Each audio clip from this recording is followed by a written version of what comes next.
제1장 깨진 기도의 순간들. 당신은 이미 알고 있지 않습니까? 기도가 때로는 마치 천장에 부딪혀 메아리치는 것처럼 느껴지는 그 순간들을. 당신의 말이 허공에 흩어지는 것 같은 느낌. 당신은 기도하지만 아무런 응답도 받지 못하는 것처럼 느껴집니다. 마치 하나님이 귀를 막으신 것처럼 말입니다. 당신은 혼자가 아닙니다.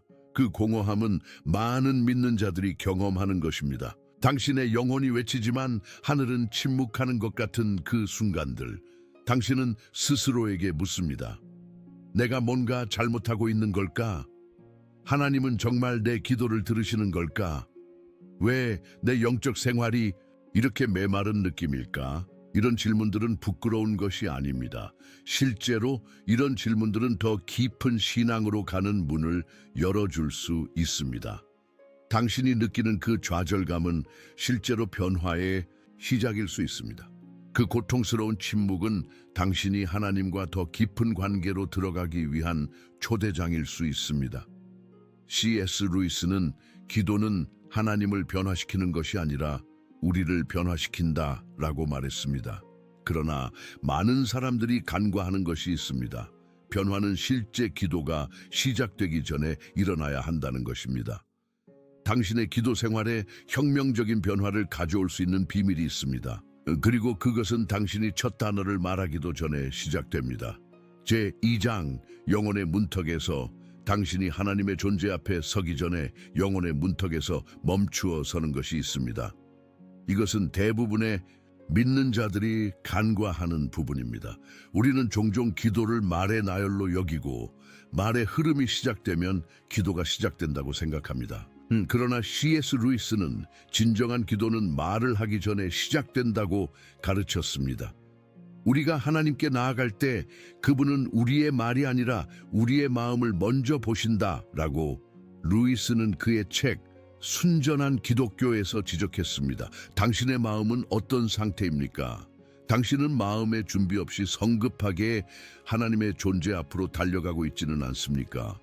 생각해 보세요. 당신이 세상에서 가장 중요한 사람과의 만남을 준비한다면 당신은 어떻게 하겠습니까? 아마도 옷차림을 신중하게 선택하고 무엇을 말할지 생각하고 적절한 태도로 그 만남에 임할 것입니다. 그런데 우주의 창조주를 만날 때는 얼마나 더 주의를 기울여야 할까요? 빛이 시작되고 있습니다. 기도는 단순한 말의 나열이 아니라 전체적인 존재의 자세라는 것을 깨닫기 시작합니다. 당신이 하나님 앞에 무릎을 꿇기 전에 당신의 영혼은 이미 특정한 자세를 취하고 있습니다. 그리고 바로 이 자세가 당신의 기도의 효과를 결정합니다. 기도하기 전에 멈추고 누구에게 말하려고 하는지 그리고 당신이 누구인지 기억하라 라고 루이스는 권고했습니다. 이 단순한 행동이 당신의 기도 생활을 완전히 변화시킬 수 있습니다. 제3장 다니엘의 준비된 마음 성경에는 기도의 사람들의 이야기가 가득합니다. 그러나 다니엘의 이야기는 기도 전 준비의 중요성을 특별히 강조합니다. 다니엘서 6장에서 우리는 다니엘이 하루에 3번씩 무릎을 꿇고 기도했다는 것을 읽습니다. 그러나 주목해야 할 것은 그가 기도하기 전에 무엇을 했는지입니다. 다니엘은 창문을 예루살렘을 향해 열었습니다. 이것은 단순한 물리적 행동이 아니었습니다. 이것은 그의 마음의 자세를 나타내는 상징적인 행동이었습니다. 그는 자신의 영혼을 하나님의 목적과 약속에 맞추고 있었습니다. 그는 육체적으로 바벨론에 있었지만 그의 마음은 하나님의 약속과 목적의 중심을 향하고 있었습니다. 다니엘은 또한 규칙적인 기도 시간을 정했습니다. 이것은 그가 기도를 습관적으로 했다는 것이 아니라 그의 하루가 기도를 위한 준비로 구성되어 있었다는 것을 의미합니다. 그의 전체 생활 방식이 하나님과의 교제를 위한 준비였습니다. 오늘날 우리가 보는 것은 무엇입니까? 우리는 종종 기도를 하루의 일정 속에 끼워 넣으려고 합니다. 스마트폰 알림에 반응하듯이 급하게 기도로 달려갑니다. 그러나 다니엘은 다른 방식으로 기도했습니다. 그의 전체 삶은 기도를 향한 움직임이었습니다. C.S. 루이스는 기도는 우리가 하는 것이 아니라 우리가 되는 것이다 라고 말했습니다. 다니엘은 이 진리를 체현했습니다. 그는 기도하는 사람이 되기 위해 자신의 생활 방식을 조정했습니다.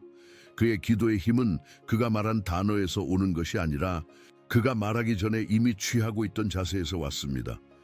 당신은 어떻습니까? 당신의 기도는 당신의 일정 속에 끼워 넣어진 활동입니까? 아니면 당신의 하루 전체가 기도를 위한 준비입니까? 제 4장 영혼의 거울 앞에서 이제 더 깊은 진리로 들어가겠습니다. 당신이 기도하기 전에 해야 할 가장 중요한 것, 대부분의 사람들이 간과하는 것이 있습니다. 그것은 바로 자기 검사입니다. 하나님 앞에 나아가기 전에 영혼의 거울 앞에 서는 것입니다. C.S. 루이스는 그의 책 스크루테이프의 편지에서 이렇게 썼습니다. 하나님을 속이려고 하는 사람은 실제로 자신을 속이고 있을 뿐이다. 우리는 종종 우리의 진정한 상태를 인정하지 않은 채 하나님께 나아갑니다. 우리는 우리 자신에게도 정직하지 않으면서 어떻게 하나님께 정직할 수 있겠습니까? 시편 기자는 주께서는 진실한 마음을 원하시나이다. 시편 51주라고 썼습니다. 기도하기 전에 당신은 당신의 마음을 검사했습니까? 당신은 당신의 동기를 질문했습니까? 당신은 당신이 왜 기도하는지 그리고 무엇을 정말로 원하는지 알고 있습니까? 많은 사람들은 자신의 기도가 응답받지 못하는 이유를 이해하지 못합니다. 그들은 올바른 단어들을 말하고 있다고 생각하지만 그들의 마음은 다른 곳에 있습니다. 야고보는 너희가 구하여도 받지 못함은 정욕으로 쓰려고 잘못 구하기 때문이라 야고보서 4:3고 말했습니다. 진정한 자기 검사는 기도를 깊게 변화시킵니다. 그것은 당신이 하나님께 정직하게 나아갈 수 있게 합니다. 당신이 당신의 진정한 필요, 두려움, 욕망, 그리고 죄를 인정할 때 당신은 진정한 관계의 영역으로 들어갑니다. 루이스는 기도에서 우리는 가면을 벗는다고 말했습니다. 그러나 많은 사람들은 여전히 가면을 쓴 채로 기도합니다. 그들은 하나님이 이미 알고 계신 것을 숨기려고 합니다. 기도하기 전에 먼저 영혼의 거울 앞에 서십시오. 당신의 진정한 자아를 보고 인정하십시오. 그런 다음에야 비로소 진정한 기도가 시작될 수 있습니다. 제5장 비우는 행위. 이제 우리는 루이스의 가르침의 핵심에 도달합니다. 기도하기 전에 당신이 반드시 해야 하는 것은 바로 비우는 행위입니다. 당신의 영혼을 비우는 것, 당신의 마음을 비우는 것, 당신의 의지를 내려놓는 것. 기도에서 가장 중요한 첫 단계는 침묵이다 라고 루이스는 가르쳤습니다. 이것은 단순히 말을 하지 않는 것이 아니라 내적인 침묵, 영혼의 고요함을 말합니다. 세상의 소음, 당신의 걱정, 당신의 계획들로부터 비워지는 것입니다. 시편 46:1은 가만히 있어 내가 하나님인 줄 알라고 말합니다. 이것은 기도의 시작점입니다. 하나님 앞에서 가만히 있는 것, 당신의 생각과 감정의 소용돌이를 잠재우는 것, 당신의 필요와 요구를 잠시 내려놓는 것. 대부분의 사람들은 기도를 말하기의 행위로 접근합니다. 그들은 하나님께 말하기 위해 달려갑니다. 그러나 루이스는 우리에게 기도는 먼저 듣는 행위라고 상기시킵니다. 듣기 위해서는 먼저 조용해져야 합니다. 예수님께서는 산상수훈에서 너희는 기도할 때에 중언부언하지 말라 마태복음 6:7고 가르치셨습니다. 많은 단어가 더 효과적인 기도를 만들지 않습니다. 사실 그것은 종종 반대의 효과를 가져옵니다. 말이 많을수록 우리는 종종 덜 듣게 됩니다. 비우는 행위는 영적 자유의 행위입니다. 그것은 하나님이 들어오실 수 있는 공간을 만듭니다. 당신의 계획, 해결책, 기대를 내려놓을 때 당신은 하나님의 목소리를 들을 수 있는 자리를 마련합니다. 베드로전서 5:7은 너희 염려를 다 주께 맡기라고 말합니다. 이것은 기도하기 전에 해야 할 일입니다.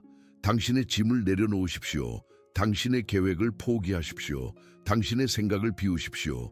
그리고 나서야 비로소 당신은 진정으로 기도할 준비가 된 것입니다. 제6장 하나님을 향한 올바른 자세, 기도의 효과는 종종 우리가 하나님에 대해 가지고 있는 이미지에 달려 있습니다. 기도하기 전에 우리가 누구에게 말하는지에 대한 올바른 이해가 필요합니다. 이것은 C.S. 루이스가 그의 저술 전반에 걸쳐 강조한 중요한 원칙입니다. 기도의 문제의 핵심은 루이스는 문제의 신앙에서 쓰고 있습니다. 우리가 누구에게 말하고 있으며 우리가 누구인지에 대한 분명한 인식입니다. 우리는 종종 하나님을 우리의 이미지로 만들어버립니다. 우리는 그분을 우리의 소원을 들어주는 진의로 혹은 우리의 계획을 승인해주는 우주적 관리자로 축소시킵니다. 그러나 이사야는 내 생각은 너희 생각과 다르며 내 길은 너희 길과 다르니라. 하늘이 땅보다 높음같이 내 길은 너희 길보다 높으며 내 생각은 너희 생각보다 높으니라. 이사야 55, 8, 9라고 기록했습니다. 기도하기 전에 우리는 하나님의 위대함과 초월성에 대한 감각을 회복해야 합니다. 우리는 피조물이고 그분은 창조주이십니다. 우리는 유한하고 그분은 무한하십니다. 우리는 시간 안에 있고 그분은 시간을 초월하십니다. 동시에 예수님은 우리에게 하나님을 아바, 아버지라고 부르라고 가르치셨습니다. 이것은 친밀함을 나타내지만 여전히 존경심을 유지합니다. 이것은 하나님이 가까이 계시지만 여전히 거룩하시다는 역설을 포착합니다. C.S. 루이스는 그의 책 나니아 연대기에서 아슬란에 대해 이렇게 설명합니다. 그는 안전하지 않지만 그는 선하다. 마찬가지로 우리의 하나님은 순종적인 애완동물이 아니라 위대하고 강력한 존재이지만 그럼에도 불구하고 사랑이 넘치는 분이십니다. 기도하기 전에 잠시 멈추어 당신이 누구에게 말하는지 생각해 보십시오. 전능하신 하나님, 우주의 창조주, 그러나 동시에 당신을 사랑하시고 당신의 기도를 듣기 원하시는 분, 이 균형 잡힌 이해가 당신의 기도의 깊이와 경외심을 가져다 줄 것입니다. 제7장, 말씀에 뿌리 내린 기도하기 전에 반드시 해야 할 또 다른 중요한 행동이 있습니다. 그것은 하나님의 말씀을 마음에 간직하는 것입니다. C.S. 루이스는 성경은 기도의 언어를 형성한다고 가르쳤습니다. 기도하기 전에 성경을 읽는 것은 단순한 종교적 의식이 아닙니다. 그것은 당신의 생각과 말을 하나님의 진리에 맞추는 실질적인 방법입니다. 예수님께서는 너희가 내 안에 거하고 내 말이 너희 안에 거하면 무엇이든지 원하는 대로 구하라. 그리하면 이루리라. 요한복음 15:7고 말씀하셨습니다. 주목하십시오. 효과적인 기도의 조건은 하나님의 말씀이 우리 안에 거하는 것입니다. 시편 1편은 하나님의 율법을 주야로 묵상하는 사람을 물가에 심은 나무에 비유합니다. 그의 잎사귀가 마르지 않고 그가 하는 모든 일이 형통합니다. 마찬가지로 하나님의 말씀에 뿌리 내린 기도는 열매를 맺습니다. 실제로 많은 신자들이 기도에 실패하는 것은 그들의 마음이 하나님의 말씀으로 채워지지 않았기 때문입니다. 그들은 자신의 생각, 욕망, 그리고 세상의 가치관으로 기도합니다. 그러나 하나님의 말씀으로 채워진 마음은 하나님의 뜻에 따라 기도합니다. 유명한 신학자 A.W. 토저는 하나님은 그분의 계시를 넘어서는 기도에 응답하지 않으신다고 말했습니다. 이것은 우리의 기도가 하나님이 말씀을 통해 이미 계시하신 것과 일치해야 한다는 것을 의미합니다. 만약 당신이 기도하기 전에 성경을 읽는다면 당신은 당신의 요청이 하나님의 성품과 목적에 맞춰져 있는지 확인할 수 있습니다. 당신은 하나님의 약속들을 되새길 수 있습니다. 당신은 하나님의 우선순위를 당신의 것으로 만들 수 있습니다.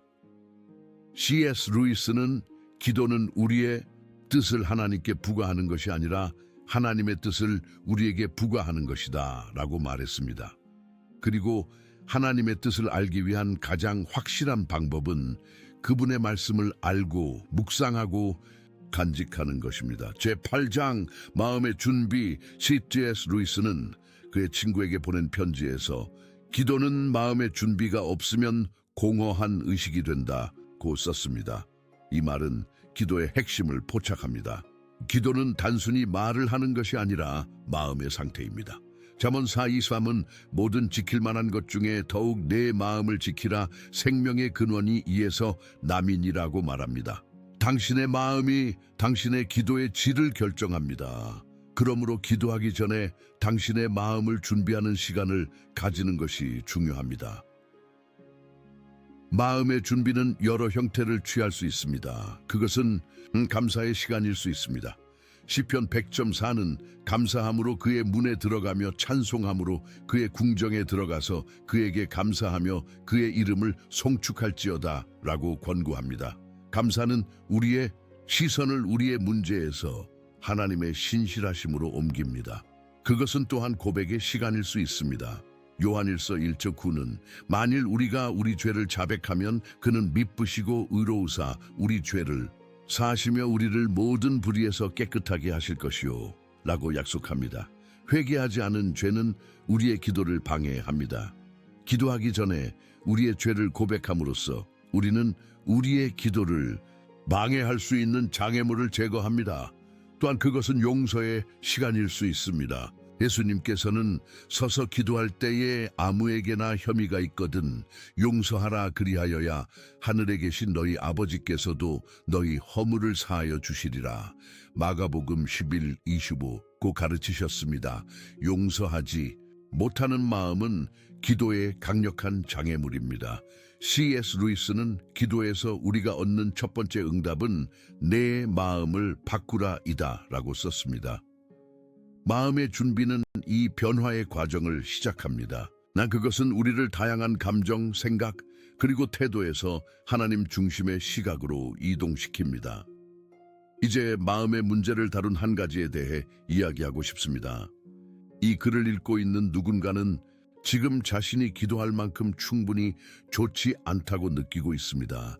당신은 자신이 너무 많은 실수를 했고 너무 자주 실패했다고 생각합니다.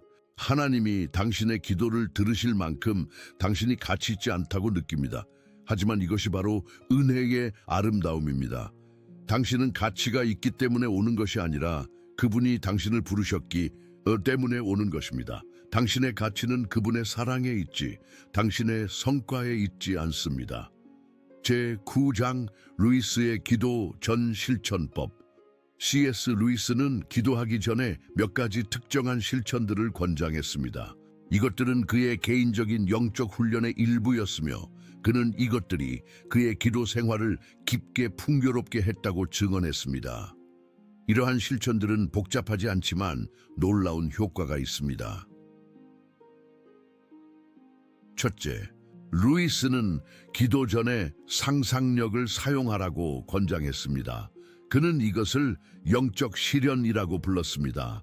그는 하나님의 존재를 의식적으로 인식하도록 자신의 상상력을 훈련시켰습니다. 시편 10:8은 내가 여호와를 항상 내 앞에 모시며 그가 나의 오른쪽에 계심으로 내가 흔들리지 아니하리로다 라고 말합니다. 루이스는 기도하기 전에 잠시 시간을 내어 하나님의 존재를 인식하고 그분이 정말로 그곳에 계시다는 것을 상기시켰습니다. 둘째, 루이스는 기도 전에 자신의 생각을 모으는 시간을 가졌습니다. 그는 이것을 정신적 집중이라고 불렀습니다. 그는 일상의 산만함, 걱정, 계획들을 잠시 제쳐두고 기도에 집중했습니다. 시편 46에 가만히 있어 내가 하나님인 줄 알라는 말씀처럼 루이스는 기도 전에 마음을 잠잠케 하는 것의 중요성을 이해했습니다. 셋째, 루이스는 기도 전에 하나님의 말씀을 읽었습니다. 그는 이것이 그의 기도를 그날의 개인적인 필요를 넘어 하나님의 더 큰 목적에 맞추는 데 도움이 된다는 것을 발견했습니다. 예수님께서는 너희가 내 안에 거하고 내 말이 너희 안에 거하면 무엇이든지 원하는 대로 구하라. 그리하면 이루리라. 요한복음 15:7고 말씀하셨습니다. 넷째, 루이스는 기도 전에 감사하는 시간을 가졌습니다. 그는 하나님의 이전의 축복들을 기억함으로써 현재의 어려움 가운데서도 믿음을 유지할 수 있었습니다. 빌립보서 4:6은 아무것도 염려하지 말고 다만 모든 일에 기도와 간구로 너희 구할 것을 감사함으로 하나님께 아뢰라고 권면합니다. 5째, 루이스는 기도 전에 용서하기로 결심했습니다. 그는 다른 사람들에 대한 분노나 쓴맛을 품고 기도에 들어가는 것이 효과적이지 않다는 것을 알았습니다. 마태복음 6장 15에서 예수님께서는 너희가 사람의 잘못을 용서하면 너희 하늘 아버지께서도 너희 잘못을 용서하시려니와 너희가 사람의 잘못을 용서하지 아니하면 너희 아버지께서도 너희 잘못을 용서하지 아니하시리라고 말씀하셨습니다. 마지막으로 루이스는 기도 전에 자신의 뜻을 하나님께 맡기는 연습을 했습니다. 그는 하나님의 뜻이 이루어지기를 이라는 말을 진심으로 의미하기를 원했습니다. 누가복음 22:2에서 예수님께서는 그러나 내 원대로 마시옵고 아버지의 원대로 되기를 원하나이다 라고 기도하셨습니다. 이러한 실천들은 단순하지만 변혁적입니다. 그것들은 기도를 시작하기 전에 당신의 마음과 생각을 준비합니다. 그것들은 당신이 단순히 하나님께 말하는 것이 아니라 하나님과 만나는 것으로 기도에 접근하도록 도와줍니다. 제10장 침묵의 힘이제 우리는 기도 전 준비의 가장 강력한 측면 중 하나인 침묵의 힘에 대해 이야기해야 합니다. C.S. 루이스는 그의 책 고통의 문제에서 이렇게 썼습니다. 침묵 속에서 우리는 우리의 생각이 사라지고 하나님의 생각이 들어오는 것을 허락한다. 우리의 세상은 소음으로 가득 차 있습니다. 외부적인 소음, 트래픽, 텔레비전, 대화, 알림소리, 그리고 내부적인 소음, 끊임없는 생각의 흐름, 걱정, 계획, 회상, 이 모든 소음 가운데에서 하나님의 목소리는 종종 들리지 않습니다. 열왕기상 19장에서 엘리야는 하나님을 찾고 있었습니다. 그러나 하나님은 강한 바람이나 지진이나 불 속에 계시지 않았습니다. 대신 하나님은 세미한 소리 속에 계셨습니다. 세미한 소리를 듣기 위해서는 침묵이 필요합니다.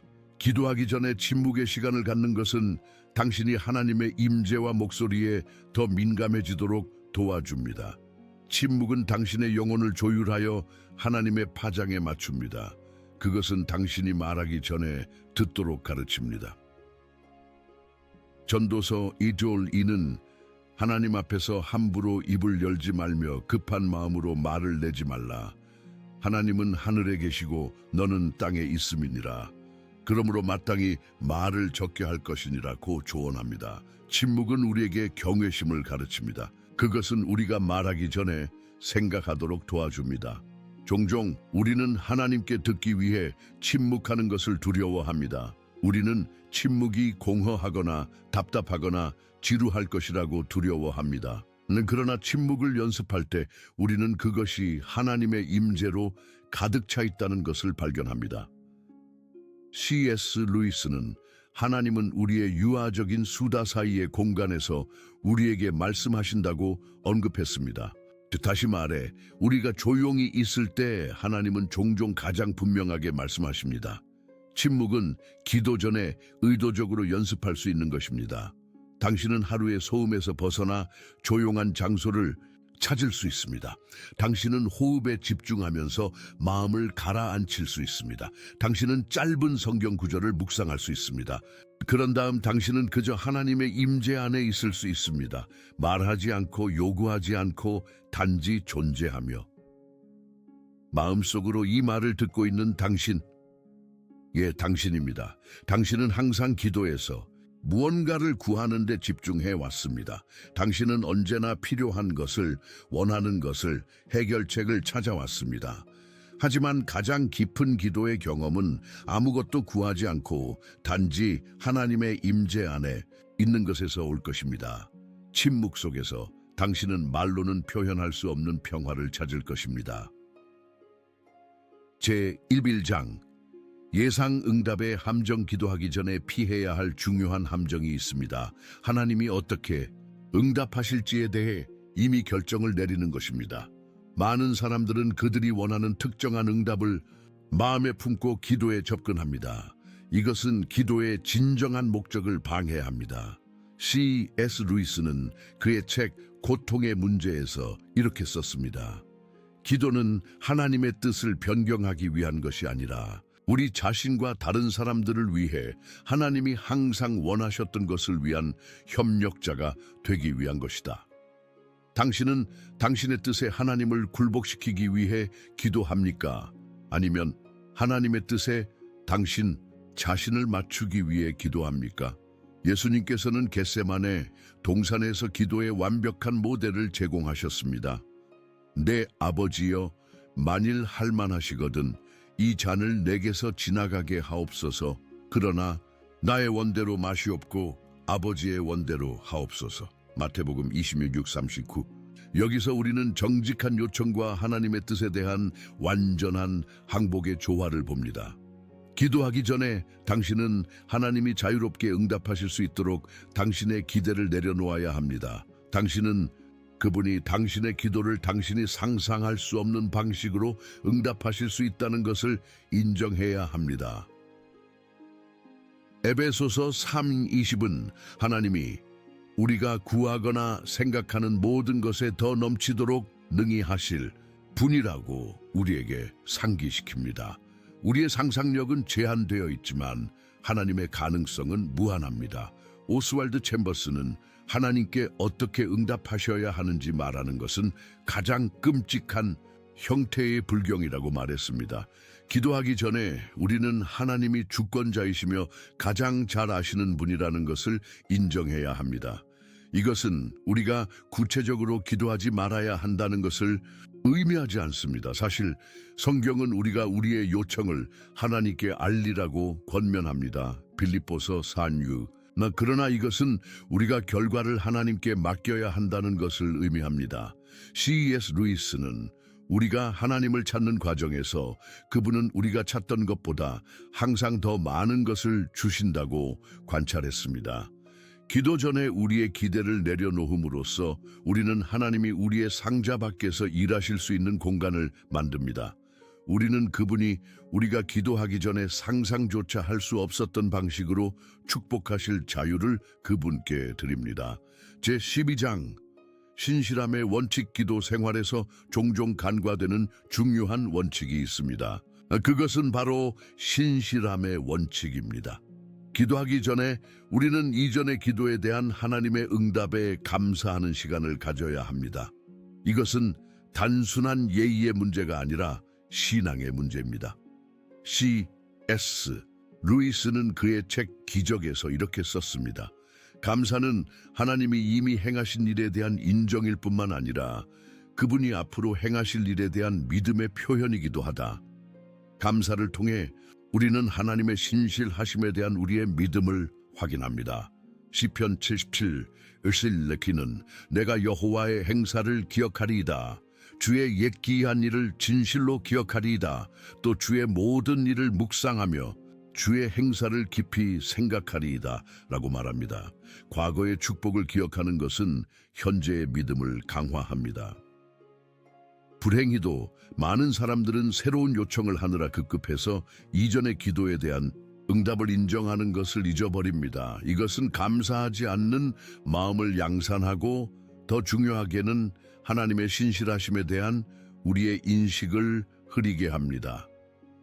누가복음 17장에서 예수님께서는 10명의 문둥병자를 치유하셨지만 오직 한 명만이 감사하기 위해 돌아왔습니다. 예수님께서는 10사람이 다 깨끗함을 받지 아니하였느냐? 그 9은 어디 있느냐? 누가복음 17:17라고 물으셨습니다. 하나님은 우리의 감사를 기뻐하십니다. 기도하기 전에 잠시 시간을 내어 지난 기도의 응답들을 나열해 보십시오. 크건 작건, 명백하건 미묘하건 하나님의 손길을 인정하십시오. 이것은 당신의 영적 기억을 훈련시키고 하나님의 신실하심에 대한 당신의 확신을 깊게 합니다. 찰스 스펄전은 감사의 기도는 새로운 축복의 문을 여는 열쇠이다 라고 말했습니다. 감사는 과거 지향적인 것처럼 보일 수 있지만 실제로는 미래 지향적입니다. 그것은 하나님이 과거에 신실하셨으니 미래에도 신실하실 것이라는 우리의 믿음을 표현합니다. 기도 전어를 유지하는 것은 이 원칙을 실천하는 실용적인 방법입니다. 당신의 기도와 하나님의 응답을 기록하십시오. 그런 다음 기도하기 전에 전어를 살펴보고 하나님의 신실하심을 상기시키십시오. 이것은 당신의 기도에 믿음과 기대감을 불어넣을 것입니다.